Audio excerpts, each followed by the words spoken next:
आपल्या महाराष्ट्रात सेलिब्रेट केला जाणारा नागपंचमी हा सण नॉर्थ इंडियामध्ये भरपूर ठिकाणी सेलिब्रेट केला जातो, पण आसाममध्ये नाही करत. मला या दिवशी माझ्या महाराष्ट्रातल्या एका मैत्रिणींनी जेवायला बोलवलं. छान पुऱ्यांचा स्वयंपाक केला. इतकं छान वाटलं. सर्व आम्ही मराठी 2 फॅमिली सोबत बसून जेवण केलं, गप्पा वगैरे. असं वाटलं खरंच या सणाला आपण आपल्या घरी आहोत. स्पेशली सणांच्या दिवशी मला खूप एकटं वाटतं आणि मला एकटं राहायला बिलकुल आवडत नाही. त्या कारणामुळे मी ग्रुपही करते, मैत्रिणी करते छान.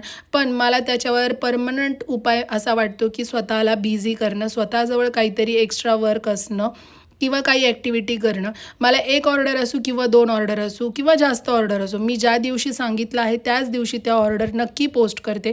वातावरणाचं तर काय, वातावरण कायम बदलतच राहतं. कधी ऊन, पाऊस, हिवाळा कंटिन्यू चालू राहतं आणि इथे तर पाऊस कधीही पडतो. पण त्याचा मी इफेक्ट माझ्या कामावरती कधीच होऊन देत नाही. प्रोडक्ट बनवण्यातही मला वातावरणाचा खूप त्रास होतो. जर जास्त थंड वातावरण असेल तर माझे प्रोडक्ट चांगले ब्लेंड होत नाही. स्क्रब, शॅम्पू वगैरे हे व्यवस्थित ब्लेंड होत नाही. मला 2-2 दिवस त्याला ब्लेंडिंगला द्यावे लागतात स्पेशली.